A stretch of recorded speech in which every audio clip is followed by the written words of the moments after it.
তো hello' guys, welcome to my channel tech online. তো আজি মই আপোনালোকক অসম পুলিচৰ যিটো নতুন ভেকেঞ্চি আহিছে কনষ্টেবল ইউ বি আৰু কনষ্টেবল এ বিৰ এই দুইখিনি পোষ্টৰে এপ্লাই প্ৰচেছটো দেখাম। প্ৰথমতে মই আপোনালোকক নটিফিকেশ্যনটো দেখাই দিছোঁ, তাৰপিছতে এপ্লাই প্ৰচেছ দেখাম।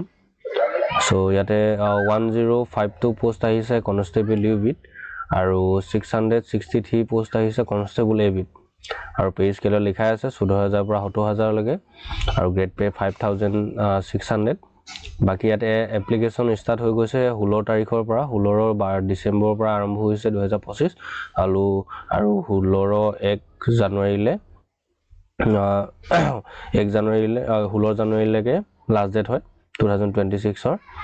তো বাকী আপোনালোকে ইয়াতে ভেকেঞ্চি দেখাই দিয়া হৈছে ক'ত কিমান ৰিজাৰ্ভেশ্যন আছে, যেনে OBC MOBC কাৰণে 27% ৰিজাৰ্ভেশ্যন আৰু AB 27%। বাকী TN XT garden tribes within the OBC MOBC quota UB 3% আৰু AB 3%। ঠিক তেনেকৈ SC গাঁৱৰ লিখা আছে, STP লিখা আছে, STHৰ লিখা আছে। বাকী তললৈ আহিব, ইয়াতে আপোনালোকৰ যদি ৰিজাৰ্ভেশ্যন কোটা স্পেচিফিক কেটেগৰী যদি মিলিটেঞ্চি এফেক্টেড এৰিয়াৰ আণ্ডাৰত আছে আপোনালোকে, দেন ইয়াতে 5% পাব। আৰু ফৰ্মাৰ মেম্বাৰ অফ মিলিটেণ্ট ইয়াত 5%, হোমগাৰ্ড VDBত থাকিলে 1%, চ' ইয়াতে স্পেচিয়েছ পুলিচ ফ'ৰ্চত অফিচাৰ্ছত 1%, স্পৰ্ট পাৰ্চন হ'লে 1%। ইয়াতে বাকী আপোনালোকৰ ডিটেইলছবোৰ লিখাই আছে। এলিজিবিলিটি ক্ৰাইটেৰিয়াৰ কাৰণে আপোনালোকে citizen of India and permanent resident of Assam, residence of India হ'ব লাগিব আৰু পাৰ্মানেণ্ট ৰেচিডেঞ্চ অফ আছামৰ হ'ব লাগিব।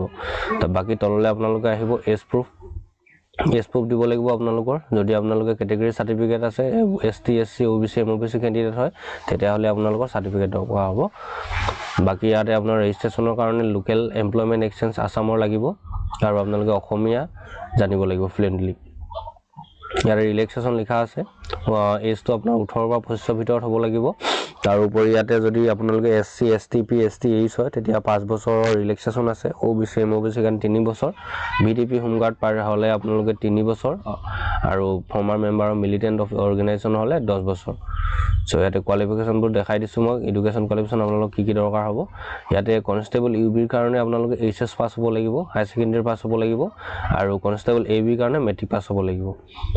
বাকী হায়াৰ কোৱালিফিকেশ্যন হ'লে আপোনালোকৰ বাকী পোষ্ট আছে কিছুমান, মই সেইবোৰ দেখাম আপোনালোকক।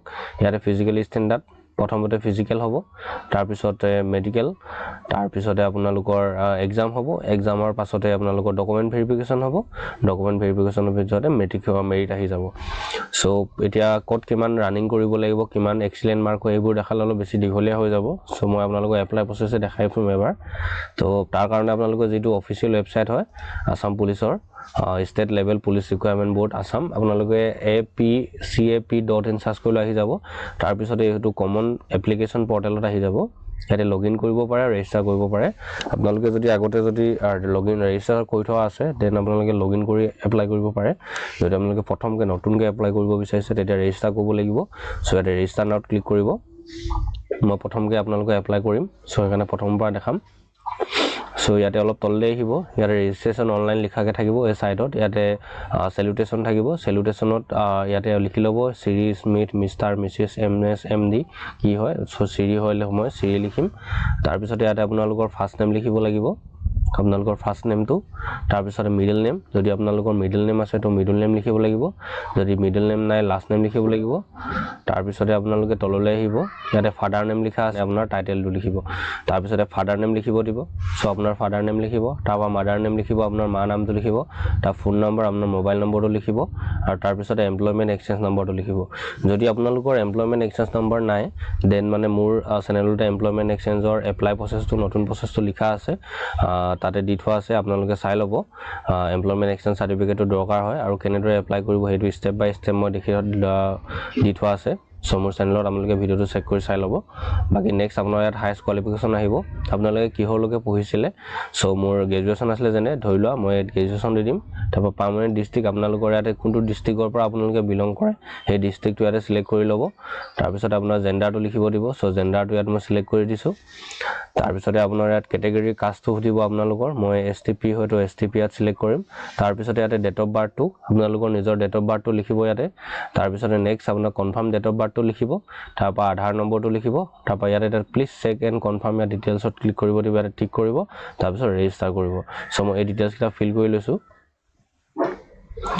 ডিটেইলছবোৰ ফিল কৰাৰ পাছতে ইয়াতে OTP পেনেল বুলি লিখাকৈ আহি যাব আপোনাৰ যিটো ৰেজিষ্টাৰ্ড মোবাইল নম্বৰ এতিয়া এপ্লাই কৰি দিছে সেইটোত এটা OTP যাব সেই OTPটো আপোনালোকে ফিল কৰি ল'ব ইয়াতে 4টা সংখ্যাৰ OTP এটা আহিব সো মই ফিল কৰি লৈছোঁ 8298 তাৰপিছতে ইয়াতে ছাবমিটৰ অপশ্যন আহিব তো ইয়াতে ছাবমিট কৰি দিব সো ছাবমিট কৰাৰ লগালগ ইয়াতে ভেৰিফাইড লিখাকৈ আহি যাব profile has been registered successfully with Assam police requirement ID ইয়াতে আপোনালোকৰ ৰিকুৱাৰমেণ্ট IDটো আহি যাব এইটো আপোনালোকে কপি কৰি ল'ব পাৰে নহলে বা আপোনালোকে লিখি ল'ব পাৰে কৰবাত মই কপি কৰি লৈছোঁ তাৰপিছতে তলতে লিখা থাকিব গো টু লগইন এটা অপশ্যন সো গো টু লগইনত ক্লিক কৰিব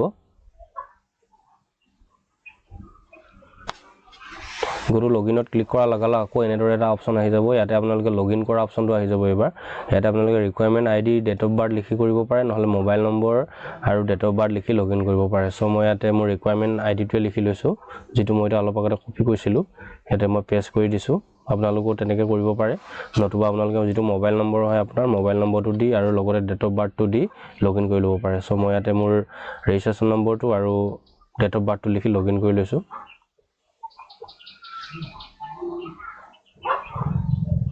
সো লগইন হৈ যোৱাৰ পাছতে ইয়াতে আপোনালোকৰ নামটো আপোনালোকৰ ৰেজিষ্ট্ৰেচন নম্বৰটো কাষ্টটো date of birth gender qualification প্ৰতিটো ডিটেইলছ লিখাকৈ ওপৰত আহি যাব তললৈ আহিলে পাৰ্সোনেল ডিটেইলছ পাব ইয়াতে আপোনাৰ নামটো অটোমেটিক ফিল হৈ আহিবই ফাদাৰ নেমটো থাকিব মাদাৰ নেম থাকিব এমপ্লয়মেণ্ট এক্সচেঞ্জ থাকিব জেন্ডাৰ থাকিব তাৰপিছতে আপোনাৰ কেটেগৰী আহিব কেটেগৰীটো সিলেক্ট কৰিব তাৰপিছতে ইয়াতে নেশ্যনেলিটি আহিব নেশ্যনেলিটি আপোনালোকে ইয়াতে দিব লাগিব তো নেশ্যনেলিটি ইয়াতে ইণ্ডিয়ান হয় আদাৰ্স হয় তো ইণ্ডিয়ান হয় মই তো ইণ্ডিয়ান সিলেক্ট কৰিছোঁ তাৰপিছতে আপোনালোকে নেক্সট ইয়াতে ৰিলিজনটো সিলেক্ট কৰিব লাগিব আপোনাৰ যেটো ৰিলিজন হয় হিন্দু মুসলিম শিখ ইসাই যি হয় তো মই হিন্দু হয় তো হিন্দু তাৰপিছতে ইয়াতে এটা ইমেইল এড্ৰেছ দিব দিছে সো আপোনালোকে এটা ভ্যালিড ইমেইল এড্ৰেছ আপোনালোকে লিখি দিব আপোনাৰ ইউজেছ ইমেইল আইডি এটা তো মই ইমেইল আইডিটো লিখি দিছোঁ ইয়াতে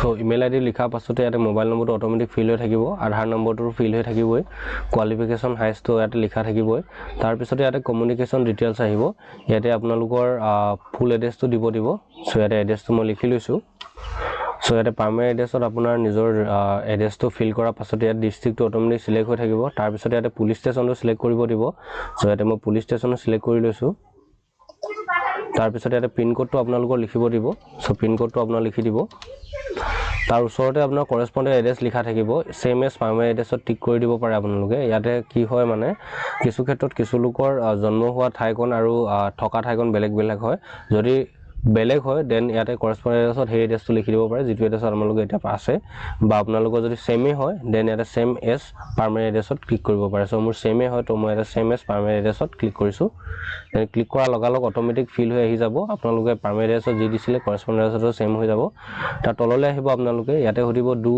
U have home guard certificate আপোনালোকৰ হোম গাৰ্ড সাৰ্টিফিকেট আছে নেকি হেতু দিছে সো মোৰ যেহেতুকে নাই তো এটা নো টিক কৰিম মই তাৰপিছতে যদি সুধিছে do you have NCC certificate যদি আপোনালোকৰ NCC সাৰ্টিফিকেট আছে ইয়াতে দিব পাৰে ABC কি আছে যদি নাই নতুবা ইয়াতে নো টিক কৰিব পাৰে মোৰ নাই তো মই নো টিক কৰিছোঁ তাৰপিছত সুধিছে যে আৰ ইউ এন এক্স সাৰ্ভিসমেন আপোনালোক এজন এক্স সাৰ্ভিসমেন হয় নেকি হেতু সুধিছে যদি এক্স সাৰ্ভিসমেন হয় দেন ইয়াতে ইয়েস কৰিব যদি নহয় নো কৰিব সো মই নহয় তো ইয়াতে নো টিক কৰিছোঁ তাৰপিছতে তললৈ যাব ইয়াতে সেভ এণ্ড প্ৰচিডত ক্লিক কৰিব উপৰত লিখাকৈ আহি যাব successfully personnel information save successfully লিখা পাছতে ইয়াতে প্ৰথমতে class SSLC or class X details আহি যাব ইয়াতে আপোনালোকৰ প্ৰথমতে মেট্ৰিকৰ ডিটেইলছটো ফিল কৰিব লাগিব ইয়াতে মোৰ সেৱা আছিল যিহেতুৱে সো ইয়াতে মই সেৱা টিক কৰিম যদি আপোনালোকৰ বেলেগ হয় যেনে ইয়াতে লিখা আছে ASSEB CBSC বা আদাৰ্স কিছুমান বেলেগ হ'ব পাৰে মেট্ৰিকৰ ডিটেইলছটো সো ইয়াতে সিলেক্ট কৰি ল'ব আপোনালোকে মোৰ সেৱা হয় তো মই সেৱা লিখিম তাৰপিছতে ইয়াতে আপোনালোকৰ ৰোল নম্বৰটো লিখিব লাগিব যেটো আপোনালোকৰ মাৰ্কশিটত থাকিব নহলে এডমিটত থাকিব সাৰ্টিফিকেটত থাকিব সো আপোনালোকে চাই ল'ব আপোনাৰ মাৰ্কশিটটো বা সাৰ্টিফিকেটটো তাৰপৰা আপোনালোকে মেট্ৰিকৰ যি সাৰ্টিফিকেট হয় তাৰপৰা ৰোল নম্বৰটো চাই ইয়াতে লিখি ল'ব সো মই ইয়াতে লিখি লৈছোঁ মোৰ ৰোল নম্বৰটো তাৰপিছতে ইয়াৰ অফ পাছিং লিখিব তাৰপিছতে পাৰ্সেন্টেজটো লিখিব লাগিব আপোনাৰ যেটো আপোনালোকৰ পাৰ্সেন্টেজ হৈছিল মানে মেট্ৰিকত তাৰ তললৈ আহিলে আপোনাৰ class HS or class 12 details ইয়াতে আপোনালোকে তেতিয়াহ'লে হাই সেকেন্ডাৰীটো দিব লাগিব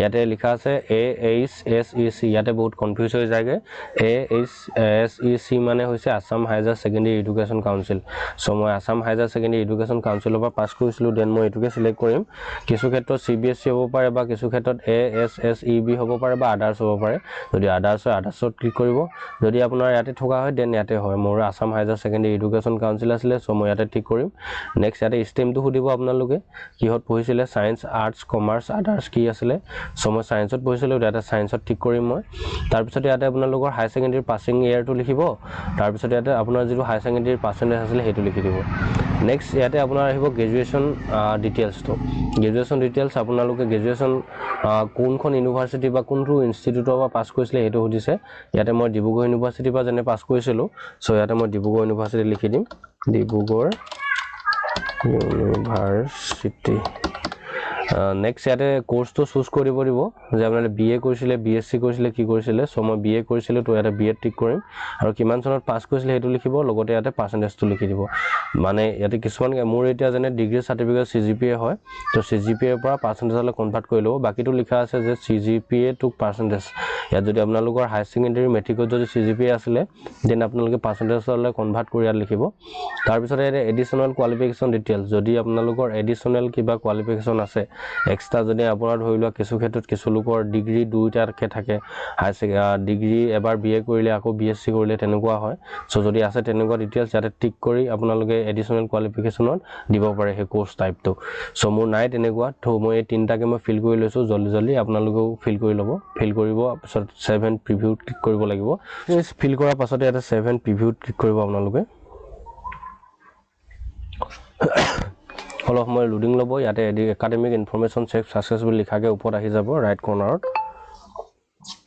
তো ইয়াতে এবাৰ আপোনালোকে ফটো আপলোড কৰিব লাগিব প্ৰথমতে passport size photo copy upload কৰিব লাগিব দেন তাৰ পিছত এটা সিগনেচাৰ আপোনালোকে আপলোড কৰিব লাগিব তাৰ পিছত certificate of age proof admit card certificate of SSLC or equivalent examination ইয়াতে এজ প্ৰুফ হিচাপে আপোনালোকে পঢ়া এডমিট কাৰ্ডটো বা মেট্ৰিকৰ যেটো সাৰ্টিফিকেট হয় হেতু ডকুমেন্ট ইয়াত আপলোড কৰিব লাগিব এজ প্ৰুফৰ কাৰণে তাৰ পিছত এমপ্লয়মেন্ট এক্সচেঞ্জ ৰেজিষ্ট্ৰেচন কাৰ্ড যেটো কাৰ্ড মই আপোনালোকক কৈছিলো তাৰ পিছত আধাৰ কাৰ্ডটো দিব লাগিব আৰু ইয়াতে PRC আছে PRC যদি আপোনালোকে দিউ বুলি কলেও পাৰে নিদিউ বুলি কলেও পাৰে ইয়াতে মেন্ডেটৰি নহয় ইয়াতে ষ্টাৰ মাৰ্ক নাই সো তথাপিও যদি আপোনালোকৰ আছে দেন ইয়াতে আপলোড কৰি PRC টো আপলোড কৰি দিব নেক্সট ইয়াতে কাষ্ট ক্যাটেগৰি সাৰ্টিফিকেট যেটো আপোনালোকৰ কাষ্ট সাৰ্টিফিকেট হয় যদি আপোনালোকে ST SC OBC MOBC candidate হয় দেন তো ইয়াতে কাষ্ট সাৰ্টিফিকেটটো আপলোড কৰিব যদি আপোনাৰ জেনাৰেল ক্যান্ডিডেট হয় তো এইটো সেকশন হয়তো আপোনাৰ ওচৰত নোলাব পাৰে সো ডোন্ট বি ভয় খাব নালাগে আৰু নেক্সট ইয়াতে আহিব pass certificate and marksheet of SSLC or class 6 ইয়াতে আপোনালোকে আপোনাৰ যেটো মেট্ৰিকৰ মাৰ্কশিট আৰু সাৰ্টিফিকেট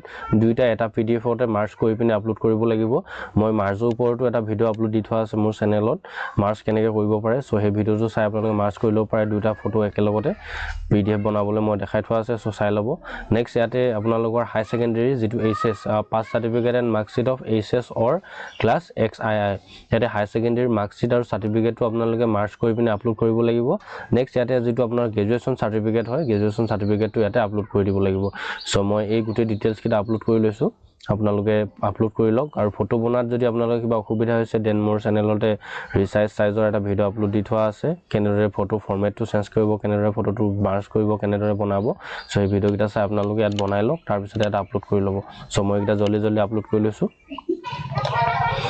আৰু এটা কথা আপোনালোকে যেতিয়া এমপ্লয়মেন্ট এক্সচেঞ্জ ৰেজিষ্ট্ৰেচন কাৰ্ড বা আধাৰ কাৰ্ড বা PRC বা আপোনালোকৰ কাষ্ট সাৰ্টিফিকেট যেতিয়া আপলোড দিব তেতিয়া হয়তো ইয়াতে সাৰ্টিফিকেট ইস্যু ডেটটো আপোনালোকে দিব সো ইয়াতে সাৰ্টিফিকেট ইস্যু ডেটটো যেনে ধৰিলো মই আজি এমপ্লয়মেন্ট এক্সচেঞ্জ কোড আপলোড কৰি আছো ইয়াতে মোৰ ডেটটো লিখি দিম যে কিমান তাৰিখে মোৰ ৰেজিষ্ট্ৰেচন কাৰ্ডটো বনোৱা হৈছিল সো ইয়াতে ৰেজিষ্ট্ৰেচন কাৰ্ডত লেখা লগালক সাৰ্টিফিকেট ইস্যু ডেটৰ তলতে আপোনালোকে ভালকে ডেটটো সিলেক্ট কৰি ল'ব দেন ইয়াতে আপলোড কৰি দিব সো এনেদৰে আপুনি বাকি কাগজ কিটাও যদি যেতিয়া ডিটেইলছটো খুজে সাৰ্টিফিকেট ইস্যু ডেটটো বিচাৰে দেন আপোনালোকে দি দিব পাৰে তাৰ পিছতে ইয়াতে সাৰ্টিফিকেট ইস্যু ডেটটো লগালক অটোমেটিক ইয়াত লিখাকে আহি যাব সো তেনেকৈ আধাৰ কাৰ্ডটো আপলোড কৰি ল'ব ইয়াতে সকলো photo passport photo signature certificate সকলোবোৰ ইয়াতে আপলোড হৈ গৈছে মোৰ আপলোড হৈ যোৱাৰ পাছতে তলতে ইয়াতে 7 প্ৰসিডৰ অপচনটো ওলাব সো 7 প্ৰসিডৰ ক্লিক কৰিব আপোনালোকে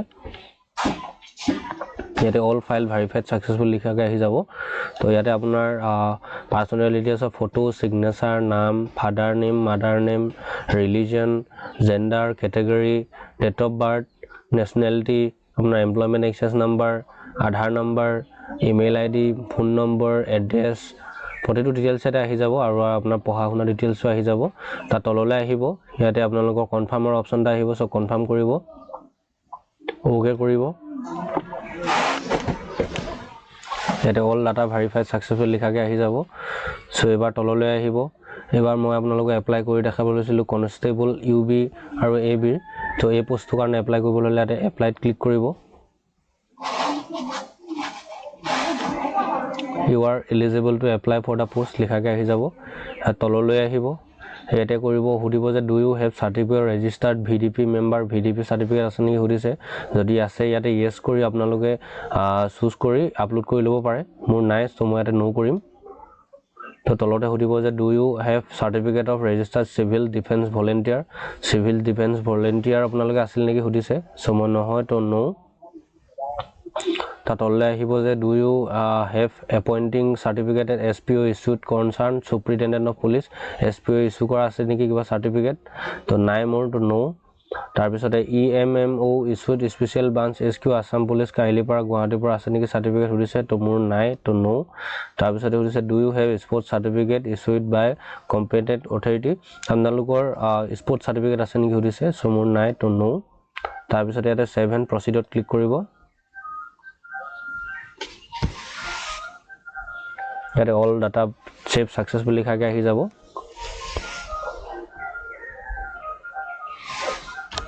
চ' ইয়াতে আপোনালোকে পোষ্ট কেইটা চিলেক্ট কৰিব লাগিব, কোনটো পোষ্ট কেতিয়া ফাৰ্ষ্ট দিয়ে, ফাৰ্ষ্ট প্ৰিফাৰেঞ্চ কোনটো দিয়ে, ছেকেণ্ড প্ৰিফাৰেঞ্চ কোনটো দিয়ে।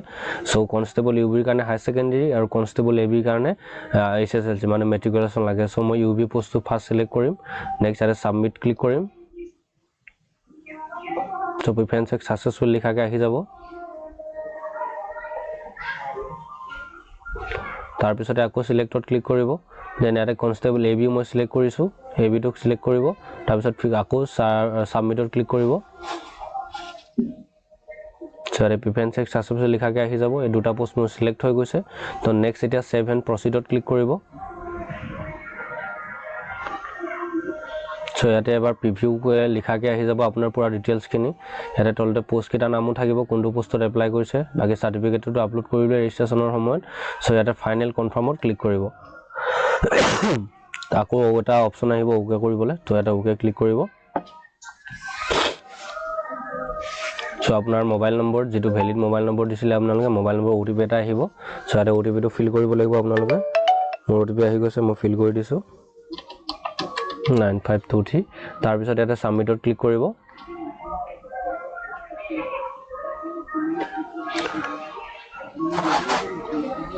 তো ছাবমিট ক্লিক কৰাৰ লগা মানে আপোনালোকৰ পুৰা ডিটেইলছ ফিল হৈ আহি গ'ল। ডাউনলোড এক্সপ্লেনেশ্যন চাৰ্টিফিকেটত শ্লিপত ক্লিক কৰিব।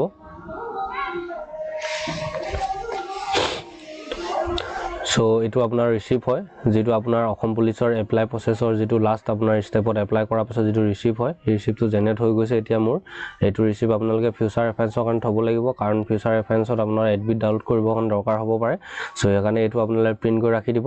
মই অৱশ্যে এতিয়া এইটো PDF-কে ৰাখি দিম।